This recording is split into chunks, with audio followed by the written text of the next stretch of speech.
चलो भाई बात करते हैं अब क्या है सेकंड एनसीईआरटी का लास्ट चैप्टर के लास्ट टॉपिक पर बात करते हैं। उससे पहले हम एक चीज बताना चाहेंगे, कुछ बच्चे जो है पढ़ाई नहीं कर रहे हैं। हाँ पढ़ाई कर रहे हैं तो उतनी एफिशिएंसी से नहीं कर रहे हैं।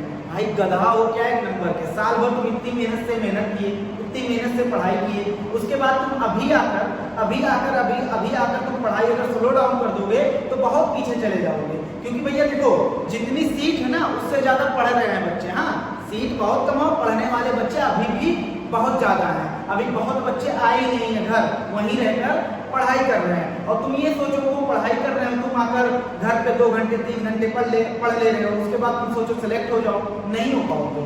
ये कड़वी बात है लेकिन सच है कि नहीं हो पाओगे सिलेक्ट। हाँ उसके लिए क्या करना पड़ेगा, दिन रात मेहनत करना पड़ेगा। जिस रेट से मेहनत कर रहे थे उस रेट को बढ़ाकर, क्योंकि अब तुम्हें कोई टेंशन है नहीं। कोर्स हम भाई तो हम बायोलॉजी का, अगर हमसे बायोलॉजी पढ़े हो तो हम बायोलॉजी का कोर्स तो फिनिश ही है।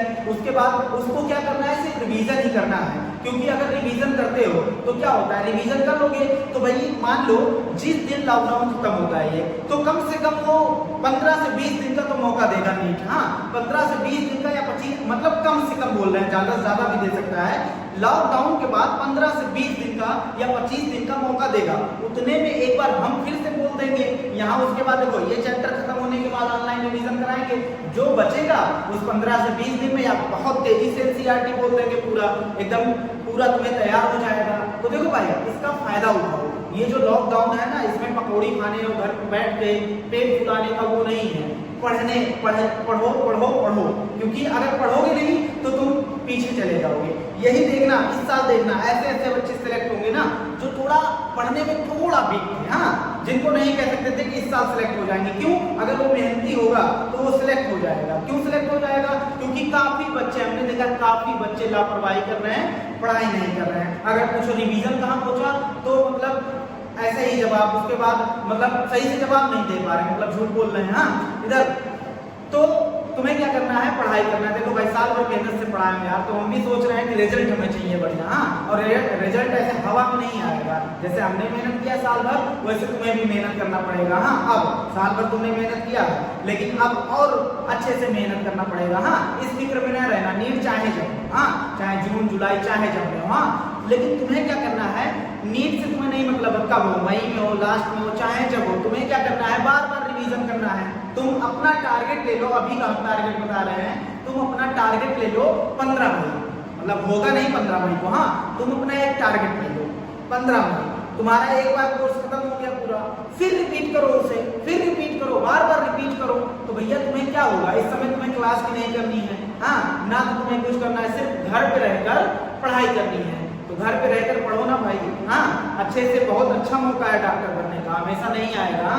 बहुत हम कह रहे हैं अच्छे से मेहनत कर दोगे तो बहुत ज्यादा चांस है कि आगे निकल जाओगे, और नहीं करोगे तो भैया देखो हमने तो भाई पढ़ाया है तो हमारी गलती है नहीं। चलो तो क्या करना है, अच्छे से पढ़ाई करना है भैया। हाँ अब तुम्हारे घर पर आकर हम तुम्हारा हाथ पकड़कर पढ़वा नहीं सकते, बात एकदम क्लियर है। हमारी रिस्पॉन्सिबिलिटी तो जो थी हमने वो कंप्लीट कर दिया। हालांकि 1 महीने लगे ये यूट्यूब पर पढ़ाने में 1.5 चैप्टर, तो वो भाई देखो यूट्यूब पे थोड़ा हम घर पर हैं, यहाँ कोई सिस्टम है नहीं, तो क्या है थोड़ा दिक्कत हो जाता है ना, वीडियो बनाने में थोड़ा दिक्कत हो जाता है। तो वो 1 महीने छोड़ो, क्योंकि नीट भी तो एक्सटेंड हो गया। बाकी हमारा कोर्स जब हम छोड़ कर आए थे 1.5 चैप्टर बचा था, वो लगभग हार्डली 6 दिन का लेक्चर था। हाँ 6 दिन में कंप्लीट हो जाता, उसके बाद हम रिवीजन भी अच्छे से करवा देते। हाँ क्योंकि हमने ना तो 1 चैप्टर उड़ाया भाई, ना तो, क्योंकि रिप्रोडक्शन इन ऑर्गेनिज्म कहते हैं 2 दिन में खत्म हो जाएगा। कैसे भाई 2 दिन में खत्म हो जाएगा, 5 लेक्चर लगता है उसमें। ह्यूमन हेल्थ, रिप्रोडक्टिव हेल्थ, उसमें भी लोग उड़ा देते हैं। हाँ लोग कहते हैं कि 1 दिन का टॉपिक है, 2 दिन का टॉपिक है, भाई उसमें भी 5-6 लेक्चर लगता है। हाँ बहुत कुछ है पढ़ाने में, तो ये भूलना नहीं, एक भी सिंगल भी चैप्टर बिना उड़ाए कोर्स कंप्लीट। हाँ क्यों कंप्लीट है, इसका एक सिंगल रीजन है, कोई भी क्लास हमारी वजह से नहीं कैंसिल हुई है कि हमें बुखार आ जाए, खांसी आ जाए, या फिर कहीं जाना हो तो फिर क्लास कैंसिल कर दो, ऐसा भी बिल्कुल नहीं हुआ है। बात एकदम क्लियर है। चलो अब बात करते हैं। हाँ छोड़ो ये सब, छोड़ो नहीं, तुम्हें पकड़ना है ये बात को यहीं एंड करते हैं। हाँ कि पढ़ाई करना है, पढ़ाई करना है, पढ़ाई करना है। हाँ साल भर का नहीं तो पैसा डूब जाएगा, वो रिदम पूरा टूट जाएगा। बात एकदम क्लियर है। बहुत गोल्डन चांस है, याद रख लेना, बहुत गोल्डन चांस है लोगों से आगे जाने का। सिर्फ तुम्हें पढ़ना है, पढ़ना है, पढ़ना है। बात एकदम क्लियर है। हम तो कह रहे हैं भाई बायोलॉजी तो जबान पे रट ही लेना है, 90 क्वेश्चन आते हैं बायोलॉजी एकदम जबान पे कर लेना। हाँ, कोई कहीं से भी क्वेश्चन पूछो, हम पूरा पढ़े, हमारे पास पूरा नोट्स है। हाँ चलो, तो बात ही एंड करते हैं। आज बात करते हैं दिल दहला देने वाली स्टोरी। अभी एंड में बात करेंगे दिल दहला देने वाली स्टोरी। वो कौन सी स्टोरी है? अमृता देवी बिश्नोई। हाँ, वो लास्ट में हम बात करेंगे किस पर? दिल दहला देने वाली स्टोरी अमृता देवी बिश्नोई। आज तक ऐसी कहानी तुमने नहीं सुनी होगी, जो हम लास्ट में बात करेंगे। उससे पहले हम लास्ट टॉपिक को ले लेते हैं, डिफॉरेस्टेशन। क्या ले लेते हैं? डिफॉरेस्टेशन। तो देखना, डी मतलब हमने क्या बोला था? डी मतलब हमने बोला था कहीं भी डी वर्ड यूज हो जाए, डी ई, तो उसका मतलब क्या होता है? रिमूवल। फॉरेस्टेशन मतलब क्या होता है? फॉरेस्ट को हम क्या कर रहे हैं? रिमूव कर रहे हैं। फॉरेस्ट को हम क्या कर रहे हैं? रिमूव कर रहे हैं। तो उसे क्या बोलेंगे? डिफॉरेस्टेशन। तो हमने हम यहां लिख सकते हैं कन्वर्जन मतलब क्या होता है? कन्वर्ट कर रहे हैं। हाँ, कन्वर्जन ऑफ फॉरेस्टेड एरिया। अभी जंगल वाला एरिया था, हरा भरा जंगल था। हाँ, conversion of forested area into deforested area. हाँ, अगर हम फॉरेस्टेड एरिया को डिफॉरेस्टेड एरिया, डी मतलब ऐसा एरिया, मान लो तुम उसे खेती करने के लिए बड़े बड़े जंगलों को काट दिया, वहां खेती करना स्टार्ट कर दिया। मान लो तुमने क्या कर दिया? बड़े बड़े जंगलों को काट कर वहां ह्यूमन सेटलमेंट, मतलब ह्यूमन के रहने की जगह बना दी। तो ये क्या होगा? डिफॉरेस्टेशन होगा कि नहीं होगा? हाँ, तो अब देखना, तो डिफॉरेस्टेशन के एक ही रीजन नहीं होता, बहुत सारे रीजन होता, अभी बताएंगे। तो अकॉर्डिंग टू एस्टीमेट ऐसा अंदाजा लगाया गया है कि कितना वर्ल्ड वाइड कितना अभी तक फॉरेस्ट कट चुके हैं, कितना फॉरेस्ट हम लॉस कर दिए हैं। तो देखना, एक बार हम पढ़ेंगे वर्ल्ड वाइड, एक बार पढ़ेंगे इंडिया में। हाँ, तो देखना, अकॉर्डिंग टू एस्टीमेट ऐसा अंदाजा लगाया गया है, एसीसी मतलब अकॉर्डिंग। हाँ, अकॉर्डिंग टू एस्टीमेट ऐसा अंदाजा लगाया गया है कि वर्ल्ड वाइड जो कटाई हुई, कटाई मतलब पेड़ की कटाई। हाँ, अगर वर्ल्ड वाइड हम बात करेंगे, वर्ल्ड मतलब पूरी दुनिया में हम बात कर रहे हैं। हाँ, और एक बात करेंगे इंडिया का क्या हिसाब किताब है। इंडिया में कटाई नहीं बात करेंगे, अभी बता रहे हैं क्या बात करेंगे। हाँ, वर्ल्ड वाइड हम बात करते हैं। अगर हम एक अर्थ बनाएं, क्या बनाएं? अर्थ बनाएं, तो हमने बताया था बीच से एक इमेजिनरी लाइन होती है, कोई लाइन नहीं होती, बस ऐसा माना जाता है। बीच से जो लाइन जाती है उसे क्या बोलते हैं? इक्वेटर। इसके ऊपर कौन सा रीजन होता है? ट्रॉपिकल। इसके ऊपर कौन सा रीजन होता है? टेम्परेट। बस यहीं तक, टेम्परेट तक बात करेंगे, क्योंकि 10 बात नहीं बता सकते। हाँ, उसके ऊपर पोलर होता है। हाँ, सबसे ऊपर इधर देखना, फिर नीचे जाएंगे। हाँ, तो क्या होगा? इक्वेटर, ये है इक्वेटर। इसके नीचे ऊपर क्या होगा? ट्रॉपिकल। अच्छा, फिर नीचे जाएंगे, क्या होगा? टेम्परेट। हमने बताया था कि सबसे ज्यादा पॉपुलेशन कहाँ रहती है? ट्रॉपिकल रीजन में। मेजॉरिटी ऑफ द पॉपुलेशन कहाँ रहती है? ट्रॉपिकल रीजन में। इसका रीजन भी बताया था, लेकिन वीडियो बहुत लंबा हो जाएगा, इसलिए हम यहाँ नहीं बता रहे हैं। तो ट्रॉपिकल एंड टेम्परेट हम दोनों में देखेंगे कि डिफॉरेस्टेशन कहाँ कितना हुआ है। तो बताओ, तुम्हें इतना बस जानना है कि ट्रॉपिकल रीजन में क्या होता है? पॉपुलेशन बहुत ज्यादा होता है, टेम्परेट रीजन में एज कंपेयर टू ट्रॉपिकल कम होता है। तो देखना, अगर यहाँ हम ट्रॉपिकल फॉरेस्ट की बात करें, किसकी बात करें? ट्रॉपिकल फॉरेस्ट की बात करें। हाँ, और एक तरफ हम बात करेंगे टेम्परेट फॉरेस्ट, टेम्परेट फॉरेस्ट की बात करेंगे। तो ट्रॉपिकल फॉरेस्ट में भैया कितनी परसेंट? लगभग 40% कटाई हुई है। यहाँ ट्रॉपिकल फॉरेस्ट में जो प्लांट पाए जा रहे थे, जितना फॉरेस्ट पाया जा रहा था, उसका 40% फॉरेस्ट हम क्या कर दिए हैं? काट दिए हैं। तो हम लिख सकते हैं 40% डिफॉरेस्टेड। हाँ, हम लिख सकते हैं 40% डिफॉरेस्टेशन यहाँ हो गया है। बात एकदम क्लियर है। लेकिन टेम्परेट में कोई भाई रहने वाला ज्यादा है नहीं, यहाँ की पॉपुलेशन क्या है? बहुत ही कम है। तो यहाँ जो कटाई हुई है वो हुई है लगभग 1% डिफॉरेस्टेशन, 1% डिफॉरेस्टेशन हुआ है। तो ट्रॉपिकल में कितना हुआ है? 40%। टेम्परेट में कितना हुआ है? 1%। अब देखना, अगर इंडिया में बात करते हैं, तो इंडिया में हम ये नहीं देखेंगे कितना परसेंट कटाई हुई है। हाँ, हम ये देखेंगे, कंपेयर करके देखेंगे। जैसे हमने यहाँ सीधे कह दिया कि 40% यहाँ कटाई हुई है और 1% यहाँ कटाई हुई है। लेकिन इंडिया में देखेंगे, इंडिया में देखेंगे at the beginning of 20th century, beginning of 20th century, 20वीं शताब्दी के शुरुआत में। हाँ, और एक बार हम देखेंगे at the end of 20th century, एक बार देखेंगे कि जब 1901, 1902, 1900 भैया क्या है 20th सेंचुरी मतलब क्या है 1901, 1902, 1903, 1999, हाँ से लेकर क्या होगा वो 20वीं शताब्दी होगा। तो हम देखेंगे हमने देखा क्या at the beginning of 20th century, 20वीं शताब्दी के शुरुआत में, 20वीं शताब्दी के शुरुआत में जो यहाँ फॉरेस्ट था वो 30% था। यहाँ का पूरे लैंड का 30% क्या था फॉरेस्ट कवर किया हुआ था। हाँ, हम लिख सकते हैं 30% लैंड कवर्ड बाय किसके द्वारा कवर्ड बाय फॉरेस्ट। लेकिन भैया देखो इतनी कटाई हुई, इतनी विकट स्थिति आई, इतनी कटाई हुई कि ये 100 साल के अंदर मतलब 100 साल से कम कह सकते हैं, लगभग एंड ऑफ 20वीं शताब्दी के एंड में ये परसेंटेज पहुंच गया 90.4%। कितना पहुंच गया 90.4% पहुंच गया। बात एकदम क्लियर है। अब देखना तो भैया ये एक डरावनी और चौंकाने वाली और भगाने वाली कुल मिला के मर जाने वाली भी वैल्यू है। अभी बताएंगे मर जाने इसके लिए कोई अपनी जान भी दिया है, वही है अमृता देवी, अभी बताएंगे हाँ लास्ट में। तो देखना अगर हम बात करते हैं तो क्या है 94%, हाँ 94% हो गया है at the end of century.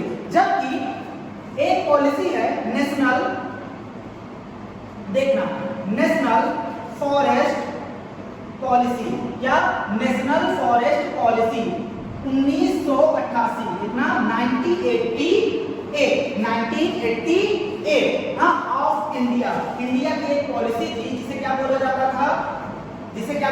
था नेशनल फॉरेस्ट पॉलिसी, कितना 1988 ऑफ इंडिया।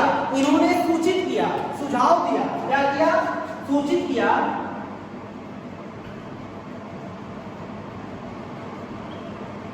रिकमेंडेड, अच्छा क्या रिकमेंड किया, क्या रिकमेंडेड किया, देखना कहा जो लैंड है वहां फॉरेस्ट होना चाहिए 33%, कितना होना चाहिए 33%, हाँ 33% फॉरेस्ट कवर फॉर लैंड को कितने परसेंट, लैंड पे जो लैंड जमीन है वहां कितने परसेंट फॉरेस्ट होना चाहिए 33%। अच्छा तो हिल्स, और उन्होंने बताया कि हिल्स पे जो फॉरेस्ट होना चाहिए वो 67% फॉरेस्ट कहाँ होना चाहिए हिल्स पे होना चाहिए। किसने बताया था, किसने सूचना दिया था, national forest policy of India, कितना 1988। बात एकदम क्लियर है, इसको पूरा नोट डाउन कर लो। अब बात करते हैं हाउ डज डिफॉरेस्टेशन अकर, मतलब डिफॉरेस्टेशन कैसे होता है। तो देखना लिख सकते हैं हाउ डज डिफॉरेस्टेशन अकर, कैसे डिफॉरेस्टेशन होता है। तो इसका एक रीजन हम पहला देंगे, वो बताएंगे तुम्हें ह्यूमन एस्टेब्लिशमेंट। क्या ह्यूमन एस्टेब्लिशमेंट, एस्टेब्लिशमेंट का मतलब क्या होता है स्थापना।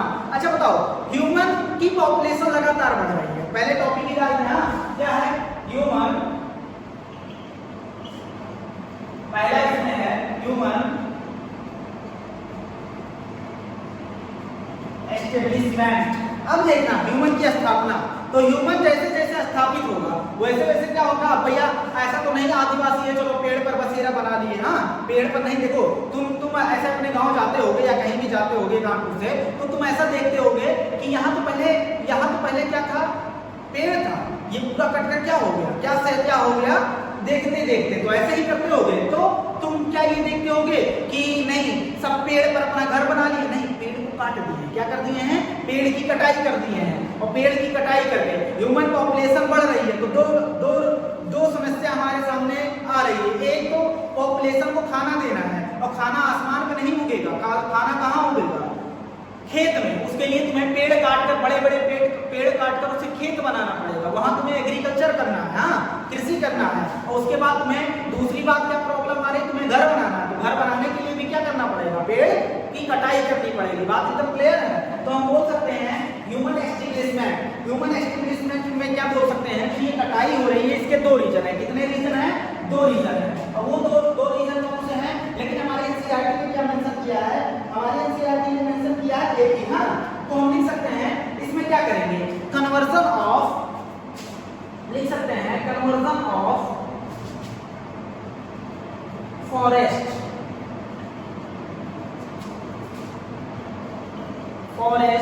into agricultural land. क्या बनाएंगे? एग्रीकल्चरल लैंड बनाएंगे। क्यों बनाएंगे भैया, क्यों बनाएंगे? क्योंकि हमारे पास जब अच्छा किस लिए? ताकि हम फीड करा सकें, टू फीड मतलब खाना दे सकें। हाँ, ग्रोइंग ह्यूमन पॉपुलेशन, बढ़ती हुई पॉपुलेशन को खाना देने के लिए हम क्या करेंगे, फॉरेस्ट को काटेंगे, वहां खेत बनाएंगे, और खेत में क्या करेंगे, कृषि करेंगे। हाँ, खेती करेंगे, और खेती करने के बाद हमें जो खाना मिलेगा उससे हम क्या करेंगे, ग्रोइंग पॉपुलेशन को क्या करेंगे, को फीड देंगे, खाना देंगे। बात एकदम क्लियर है। अब देखना, अच्छा आओ देखते हैं कि ट्री को काटा क्यों जाता है। तो देखना, हम लिख सकते हैं ट्री, एक्स मतलब क्या होता है, काटना, फॉर किस के लिए काटा जाता है, कौन सा रीजन है? सबसे पहली बात टिम्बर। अच्छा, टिम्बर मतलब क्या होता है? टिम्बर मतलब होता है ऐसा लकड़ी जो इमारत बनाने में यूज किया जाए, तो उसे क्या बोलते हैं, टिम्बर। तो ट्री को हम काटते हैं ताकि इससे हम कुछ क्या इमारत क्या हो सके, बना सके। अच्छा, इसका दूसरा यूज होता है फायरवुड। फायरवुड मतलब क्या होता है, लकड़ी जलाने के लिए भी यूज किया जाता है। तुम मॉडर्न जमाने में पैदा हुए हो, अब तुम्हें लगेगा कैसे, नहीं, पहले के लोग क्या करते थे, अभी बहुत जगह क्या करते हैं, लकड़ी मतलब चूल्हे में खाना बनाते हैं। हाँ, इधर देखना। अब तीसरा रीजन हम लिख सकते हैं कैटल रैंचिंग। रैंचिंग मतलब होता है पशुपालन के लिए हम क्या करते हैं, पत्ती काट के ले आए, पेड़ काट लिए, वहां से पत्ती मिला के पत्ती निकाल कर किसको खिला दिए, कैटल को, पशु को। तो पशुपालन के लिए भी क्या किया जाता है, पशुपालन के लिए क्या किया जा सकता है, कैटल रैंचिंग। इसका एक रीजन और बता सकते हैं कि पशुपालन में क्या करना है, कैटल की ग्रेजिंग कराना। तो बड़े बड़े जंगल में तो भेज नहीं दोगे, नहीं तो गायब हो जाएगा, तो ढूंढोगे कैसे? तो उस जंगल को काट के हमने क्या कर दिया, ग्रास लैंड बना दिया पूरा। अब ग्रास लैंड में क्या होगा, पशुपालन अच्छे से हो जाएगा, पशु अच्छे से क्या वहां का ग्रास क्या हो पाएगा, चर पाएगा। बात तो क्लियर है। और बहुत सारे रीजन होते हैं लकड़ी के। अरे भैया मेज, टेबल, कुर्सी ये सब किसका बनता है, मेजॉरिटी पहले क्या बनता था, लकड़ी का ही बनता था ना, अभी भी लकड़ी का दरवाजा बनता है ना। तो देखना, बहुत सारे रीजन में यूज किया जाता है, होलिका दहन हो गया, ये सब हो गया। हाँ, अब बात करते हैं, अगर बात करते हैं तो इसमें पहला क्या हो गया, पहला रीजन हाउ डज डिफॉरेस्टेशन अकर, कैसे डिफॉरेस्टेशन होगा, उसमें पहला रीजन हमने दिया ह्यूमन एस्टेब्लिशमेंट। हाँ, दूसरा रीजन बहुत इंपॉर्टेंट है, देखना, इसको कहानी के तौर पे हम बता दे रहे हैं, हालांकि हम एनसीईआरटी मेंशन कर देंगे यहाँ पर। दूसरा है जिसे बोला जाता है शिफ्टिंग कल्टीवेशन। क्या बोला जाता है, शिफ्टिंग, या इसे बोला जाता है स्लैश एंड बर्न। क्या बोला जाता है, स्लैश एंड बर्न कल्टीवेशन। क्या होता है अभी बता रहे हैं, कल्टीवेशन। अब देखना, तो दो नाम है इसका, शिफ्टिंग, अभी यहीं से हम पूरा काम लगा देंगे, यही नाम पकड़ के। हाँ, शिफ्टिंग, और ये भी हमारे लिए यूजफुल है, स्लैश एंड बर्न कल्टीवेशन। तो ये देखना, ये होता क्या है, पहली बात देखो, स्लैश एंड बर्न कल्टीवेशन या शिफ्टिंग कल्टीवेशन को, ये देखो एसएससी ओसीसी का टॉपिक है, वहां पूछा जाता है। देखो, इसका अलग अलग स्टेट में, एक कंट्री के अलग अलग स्टेट में इसका अलग अलग नाम होता है, और विश्व के अलग अलग जगह इस कल्टीवेशन का क्या होता है, अलग नाम होता है। हाँ, तो देखना, इसे जो नॉर्थ ईस्ट स्टेट में, जो इंडिया का नॉर्थ ईस्ट स्टेट है, वहां इसको कहा जाता है झूम कल्टीवेशन। इसको झूम और बहुत सारे कल्टीवेशन नाम दिए जाते हैं, लेकिन हमें जो जानना है वो क्या हमारी एनसीईआरटी ने मेंशन किया है, झूम कल्टीवेशन। अलग अलग स्टेट में इस कल्टीवेशन को अलग अलग नाम दिया जाता है, अलग अलग विश्व के अलग अलग पार्ट में, अलग अलग विश्व में, एक विश्व के अलग अलग पार्ट में इसको क्या किया जाता है, अलग अलग नाम दिया जाता है। तो झूम कल्टीवेशन कहाँ कहेंगे, north east state of India. तो हम लिख सकते हैं इसको, इस कल्टीवेशन को। अब तुम लोग कहेंगे सर झूम क्यों बोल रहे हैं, झूम रहा था क्या? हाँ, देखना, commonly called jhum cultivation, commonly called jhum cultivation. कहाँ कहा जाता है? In north eastern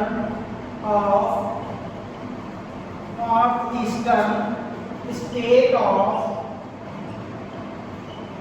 India. इतनी बात एकदम क्लियर है। देखो हम पूरा समझा रहे हैं, उसके बाद हम ऐसे तो है नहीं रोबोट एक बार पढ़ लिए और समझ लिए पूरे साल भर याद रहेगा। साल भर याद रखने की जरूरत भी नहीं है, कुछ दिन बाद एग्जाम है, लेकिन हम भैया जिस हिसाब से पढ़ाते उसी हिसाब से पढ़ाएंगे।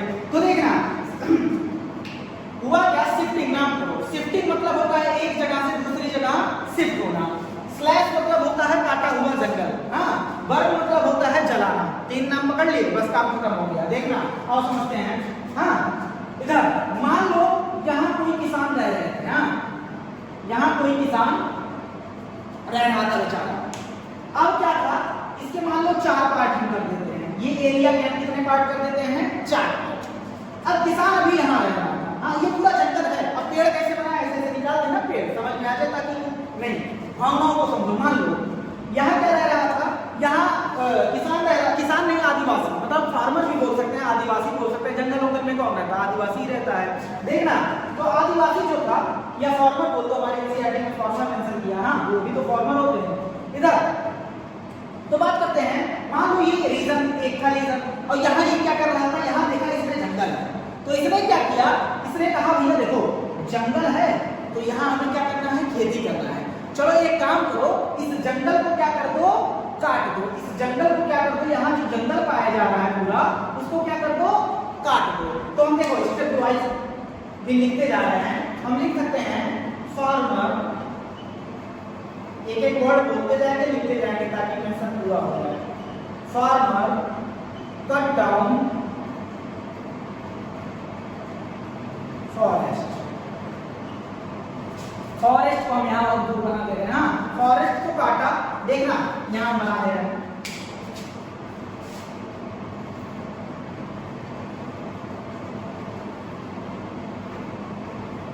फॉरेस्ट को काट दिया।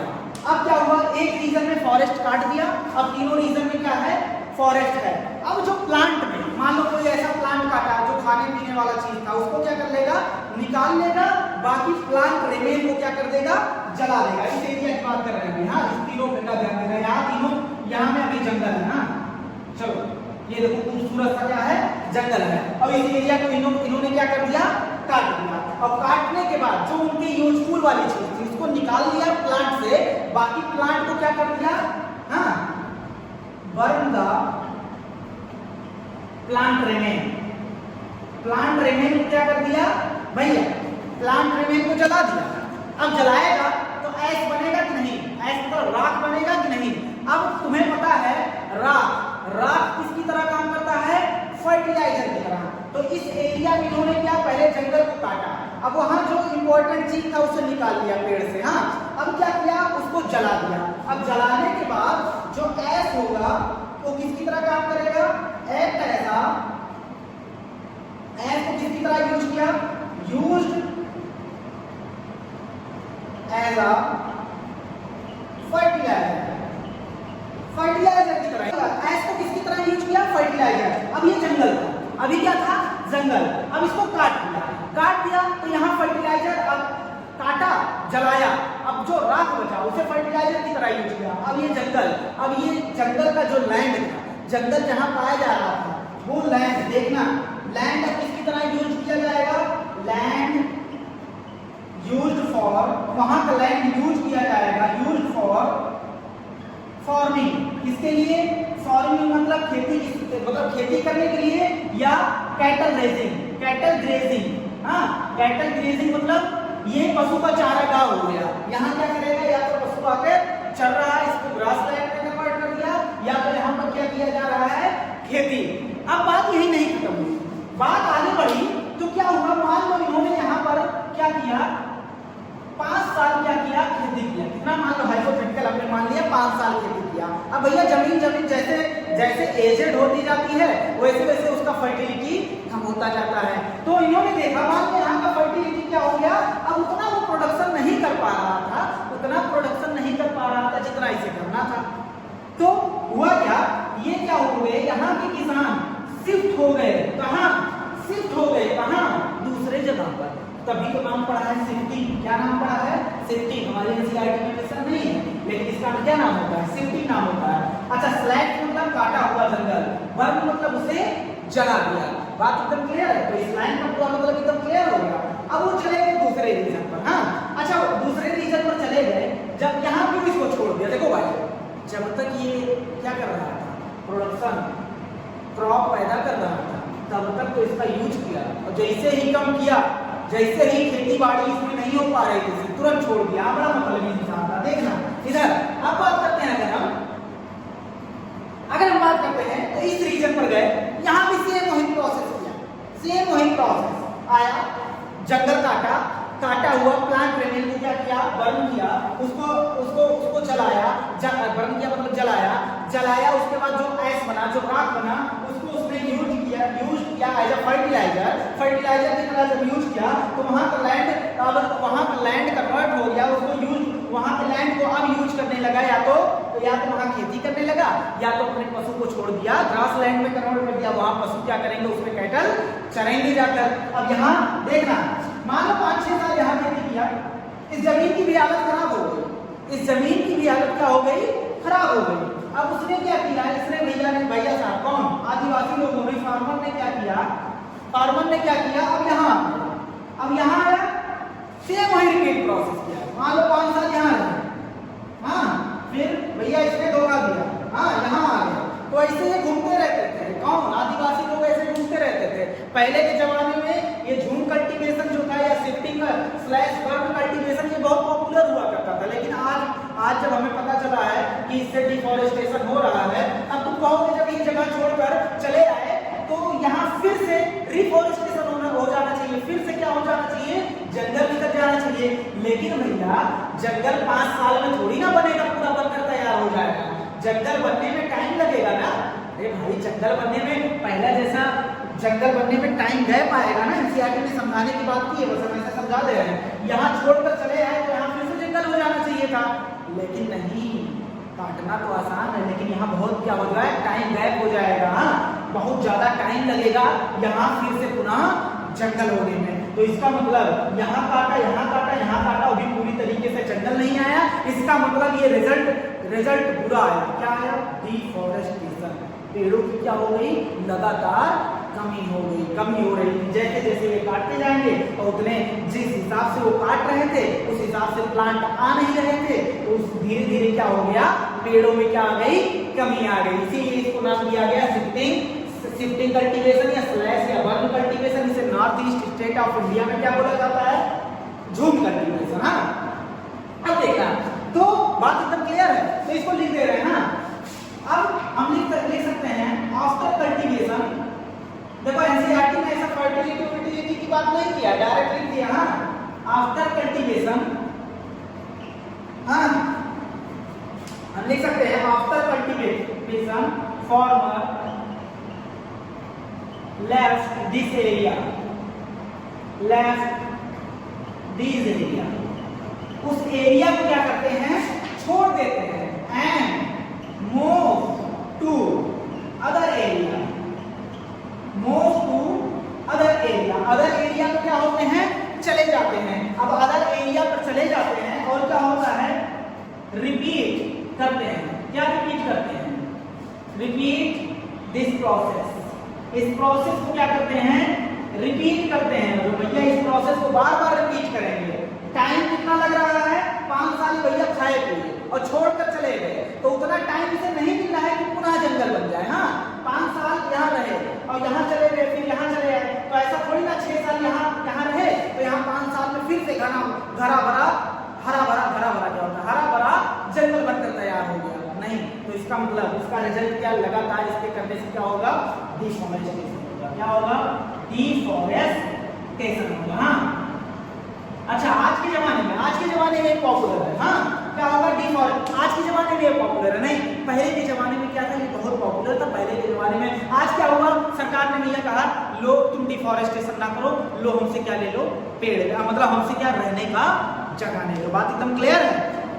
अब भाई एक कहानी सुनाते हैं। देखना, हमने बार बार सुना होगा कि पेड़ ना काटो, पेड़ ना काटो, पेड़ ना काटो। ये उसी से रिलेटेड है। एक पेड़ को बचाने के लिए एक इंसान किस हद तक जा सकता है, एक पेड़ से उसका क्या लगाव हो सकता है, एक ऑर्गेनिज्म से उसका क्या लगाव हो सकता है, वो और कहानी सुनते हैं। ये कहानी है राजस्थान का। कहाँ का है? राजस्थान में जोधपुर के राजस्थान का है। 1731 ईस्वी की बात है। वहां क्या हुआ, वहां का राजा था अभय सिंह। क्या नाम था? अभय सिंह। अभय सिंह ने अपने मंत्री से कहा, मंत्री का नाम था गिरधारी दास भंडारी। मंत्री से कहा, देखो भाई, हमें क्या बनाना है, एक बिल्डिंग बनाना है, एक क्या बनाना है, महल बनाना है। अब तुम्हें क्या करना है, उनको आदेश दिया लकड़ी लाने का। हाँ, तो लकड़ी उनको क्या काम था, बहुत सारे काम थे। हाँ, चूने की भट्टी जलाने के लिए, लकड़ी का खुद यूज करने के लिए। हाँ, तो उन्होंने आदेश दिया अपने मंत्री से, जाओ भाई लकड़ी लेके आओ। तो मंत्री ने देखा, मंत्री ने उस महल से 25 किलोमीटर दूर स्थित एक खेजरेली नाम का गांव था। कौन सा गांव? खेजरेली नाम का गांव था। वहां बहुत सारे खेजड़ी के पेड़ होता है, खेजड़ी का पेड़ था। देखना, तो क्या हुआ, वहां मंत्री लोग अब गए, राजा से परमिशन मांगी, राजा ने परमिशन दे दिया, जाओ भाई वहां का पेड़ काट कर ले आओ। अब उस खेजरेली गांव में बिश्नोई कम्युनिटीज रहता था। क्या? बिश्नोई कम्युनिटीज रहता था, बिश्नोई कम्युनिटीज के लोग रहते थे। अब देखना, उस बिश्नोई कम्युनिटीज वहां के लोगों का अपने इन्वायरमेंट के प्रति बहुत ज्यादा प्यार था। कहा जाता है को एक्सटिंक्शन, मतलब अगर तुम पेड़ को काटोगे तो तुम पहले मुझे काटो। यहाँ तक इतना लव करते हैं, इतना प्यार करते हैं वो लोग अपने नेचर से। तो देखना, ऐसे ही एक कहानी था 1771 ईस्वी में। तो उसके मंत्री कहाँ गए? खेजरेली गांव में गए। खेजरेली गांव में गए तो वहां के लोगों ने क्या कर दिया, सीधा मना कर दिया कि हम पेड़ को नहीं काटने देंगे, चाहे जिस हालत में नहीं काटने देंगे। तो ये लोग क्या किए, उस समय तो वहां से चले आए। लेकिन फिर क्या हुआ, फिर सुबह भोर में गए फिर से, और पेड़ को काटना स्टार्ट कर दिया। अब जब भाई पेड़ को काटना स्टार्ट कर दिया तो वहां बिश्नोई कम्युनिटी के घर के सामने ही वो पेड़ था। हाँ, वहां की एक वुमेन थी जिसका नाम था, एक औरत थी जिसका नाम था अमृता देवी। क्या नाम था?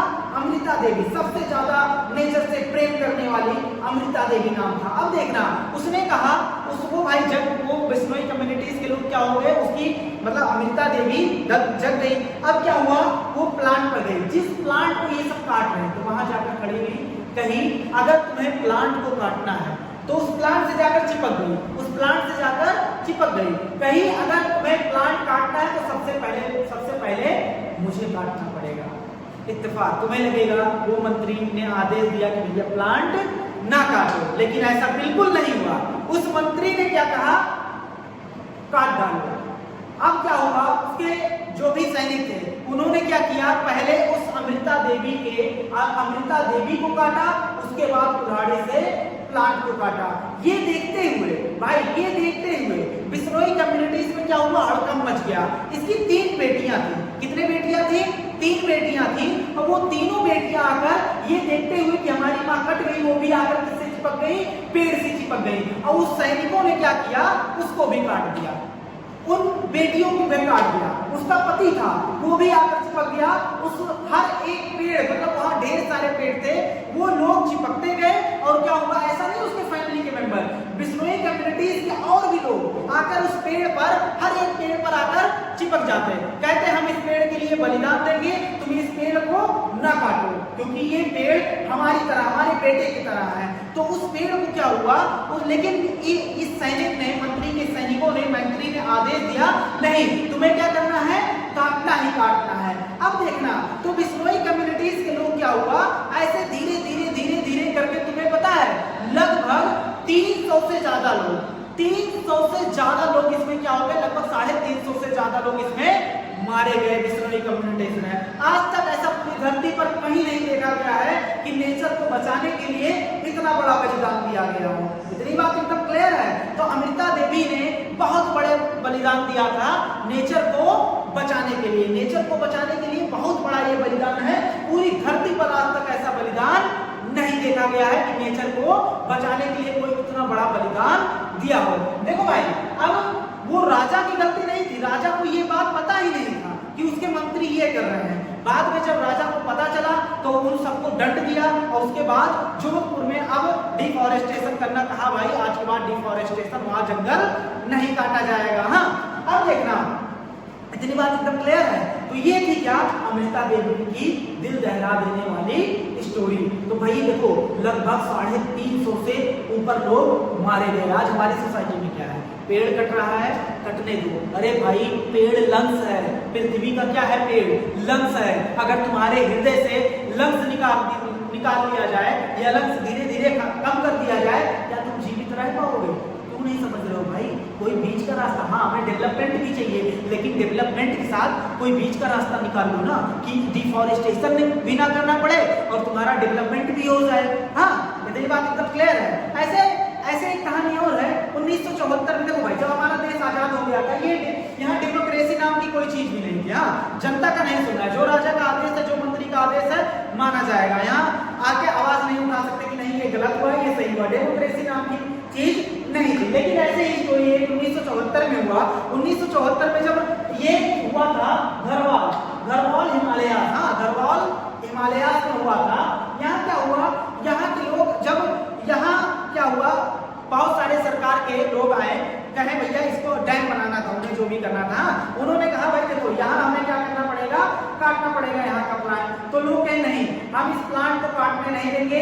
वहां की एक कॉमेंट उस पेड़ को जाके चिपक गई, क्या हो गई, हगिंग कर ली। हाँ, कि नहीं भैया इस पेड़ को काटने नहीं देंगे। तो उसे क्या कहा जाने लगा, चिपको मूवमेंट। इतनी बात एकदम क्लियर है। लेकिन अब क्या उस पेड़ को काटा गया यहाँ की तरह? नहीं, क्योंकि भाई डेमोक्रेसी नाम की चीज आ गई थी। पहले डेमोक्रेसी नहीं थी, अब डेमोक्रेसी है। तो यही फायदा होता है डेमोक्रेसी का। बात एकदम क्लियर है। इतना ज्यादा बलिदान देना इसके बस की बात है। आज तक ना ऐसा बलिदान कहीं देखा गया है, ना भविष्य में उम्मीद है कि नहीं देखा जाएगा। इतना बड़ा बलिदान कोई नहीं दे सकता। बात एकदम क्लियर है। अब आओ थोड़ा इसको एनसीईआरटी में पढ़ लेते हैं। तो देखना, अगर हम बात करते हैं case study of people's participation, people's का, बंदे का पार्टिसिपेशन इन कंजर्वेशन, बचाना ऑफ फॉरेस्ट, कैसे जंगल को बचाया जाए। तो देखना 1771 में, बस हम रीड कर लेते हैं। 1771 में क्या हुआ कि गांव जोधपुर का जो राजा था, राजस्थान में जो पाया जाता है, उसने अपने क्या दिया, हमने सारी चीजें बता दिया है। उसने अपने क्या किया, मंत्री को आदेश दिया, जाओ भैया पेड़ काट कर लाओ। और मंत्री गए बिश्नोई कम्युनिटी में, तो बिश्नोई कम्युनिटी की एक महिला थी अमृता देवी, उसने अपने लाइफ का सैक्रिफाइस किया, बलिदान किया। किस लिए? For conservation of forest. Conservation of forest के लिए क्या किया, बलिदान किया। देखो भाई, इसकी बलिदान भूला नहीं गया, ना तो वो राजा भूला, ना तो गवर्नमेंट ऑफ इंडिया, अब जो आजाद होने के बाद गवर्नमेंट ऑफ इंडिया आई है, ना तो उसने बुलाया। तो government of India recently instituted, स्थापना किया Amrita Devi Bishnoi wildlife protection award. अगर कोई बंदा फॉरेस्ट को कंजर्वेशन करने के लिए बहुत बड़ा करेज रखता है या बहुत ज्यादा फॉरेस्ट को कंजर्वेशन करने पर काम करता है, तो उसे एक अवार्ड दिया जाता है। उस अवार्ड का नाम ही है Amrita Devi Bishnoi wildlife protection award के नाम से एक अवार्ड दिया जाता है ऐसे बंदे को जो लाइफ को प्रोटेक्ट कर रहा है, उसके अंदर बहुत ज्यादा डेडिकेशन हो प्लांट को कंजर्वेशन करने के लिए। हाँ, तो कैसे इंडिविजुअल को दिया जाता है, फॉर इंडिविजुअल। ये Amrita Devi Bishnoi wildlife protection award, ये अवार्ड का नाम है। हाँ, इस बंदे को दिया जाता है फॉर इंडिविजुअल, या किसी इंडिविजुअल को या वहां की पूरी कम्युनिटी को for from rural area. Rural मतलब क्या, गांव वाले एरिया, दैट जोन, हाँ, जो दिखाए एक्स्ट्रा ऑर्डिनरी। एक होता है फेसबुक वाला, हाँ, एक फेसबुक वाला होता है, हमने फेसबुक पे पोस्ट कर दिया कि हाँ भैया पर्यावरण को हमें बचाना है, हाँ, और जाके भगा हम पेड़ को उखाड़ रहे हैं। तो ये फेसबुक बाजी नहीं करनी है, व्हाट्सएप बाजी नहीं करनी है, जाके प्लांट लगाना है पूरा, अगर आपके पास जगह हो। अब देखना, तो क्या है एक्स्ट्रा ऑर्डिनरी, मतलब बहुत ज्यादा उसके अंदर, जिसके अंदर बहुत ज्यादा साहस हो या डेडिकेशन हो इन प्रोटेक्टिंग, ताकि वो प्रोटेक्ट कर सके वाइल्ड लाइफ। वाइल्ड लाइफ मतलब जो नेचर में पाया जा रहा है, प्लांट फॉरेस्ट जो भी है, उसको प्रोटेक्ट करने के लिए उसके पास अगर बहुत ज्यादा डेडिकेशन देखा गया, अगर उसने बहुत इस क्षेत्र में काम किया, Amrita Devi Bishnoi wildlife protection award उसे दिया जाता है। ऐसे ही एक घटना हुई 1974 में, डेमोक्रेसी आ गई है। 1974 में भारत के आजाद, यहाँ एक भी बंदे नहीं मरे थे। हाँ, चिपको मूवमेंट कहाँ हुआ था, ऑफ गढ़वाल हिमालयास। हाँ, अब देखना, यहाँ की एक लोकल वुमेन थी। हाँ, लोकल वुमेन थी, सो इनॉर्मस, मतलब बहुत ज्यादा उसके पास ब्रेवरी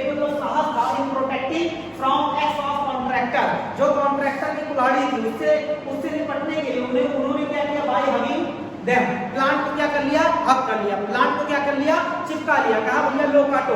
यही वाली घटना सेम थी, इसने भी प्लांट को चिपकाया था, लेकिन यहाँ वहां उसके सैनिक क्या कर दिए थे, इसे काट दिए थे। इतनी बात एकदम क्लियर है, लेकिन यहाँ नहीं हो पाया ऐसा, यहाँ नहीं हो पाया ऐसा। तो डेमोक्रेसी रहना किसी भी कंट्री को बहुत ही बेस्ट बनाता है। अगर डेमोक्रेसी खत्म तो समझ लो वो कंट्री धीरे धीरे खत्म हो जाएगा, मतलब उस कंट्री में फिर कुछ रह ही नहीं जाएगा। हाँ, जो सरकार की मर्जी वो करेगा। हाँ, तो डेमोक्रेसी को मेंटेन करना जरूरी है। अब देखना, जब सरकार ने ये देखा कि लोकल कम्युनिटीज का इतना प्यार फॉरेस्ट के प्रति, हाँ, तो इन्होंने क्या किया, जब रियलाइज किया significance of participation by local communities, जब लोकल कम्युनिटी के सिग्निफिकेंस, महत्वपूर्ण पार्टिसिपेशन को गवर्नमेंट ने रियलाइज किया, तो गवर्नमेंट ऑफ इंडिया 1980 में इंट्रोड्यूस एक कॉन्सेप्ट लाया जिसे कहा जाता है ज्वाइंट फॉरेस्ट मैनेजमेंट। क्या कहा जाता है, joint forest management. Local community वाले से कहा गया भाई देखो, तुम्हारे अंदर तुम्हारे यहाँ चारों तरफ जो प्लांट पाया जा रहा है, तुम उसका प्रोटेक्शन करो, तुम उसका मैनेजमेंट करो। अब इसके बदले में उन्हें क्या मिलेगा प्रोटेक्शन एंड मैनेजमेंट करने के बाद? तो कहा भैया जो उससे फॉरेस्ट प्रोडक्ट हो, जो फॉरेस्ट से प्रोडक्ट मिले, जैसे फ्रूट हो गया, सब्जी हो गया, ये सब हो गया। हाँ, फ्रूट हो गया, रबर हो गया। अब सब्जी भाई तो वो वाली बात हो गई कि सब्जी ऐसे प्लांट से मिलता है जो कॉन्टिन्यूअस नहीं रहते हैं, कुछ ही साल के रहते हैं। तो फ्रूट हो गया, रबर हो गया, मेडिसिन हो गया, गम्स हो गया, जो भी मिले तुम अपने पास रखो। इसके बदले में तुम क्या करो, इसके बदले में तुम उसका protecting and managing the forest करो। बात एकदम क्लियर है। देखो भाई, चैप्टर का एंड हो गया है। हाँ, फर्स्ट एनसीईआरटी भी कंप्लीट है, सेकंड एनसीईआरटी भी कंप्लीट है। हाँ, ये चैप्टर यूट्यूब पे पढ़ा है तो उतना फीलिंग दे नहीं पाए, लेकिन हाँ इतना वादा करते हैं कि पूरा कॉन्सेप्ट एकदम मक्खन करके भेजे। हाँ, लेकिन वो रटवाने वाली बात है, जो क्लास में रटवा देते हैं वो नहीं हो पाया है। तो अब बात करते हैं सीधा, अब अगला वीडियो जो रहेगा वो रहेगा रिवीजन पर। किस पर रहेगा? रिवीजन पर रहेगा।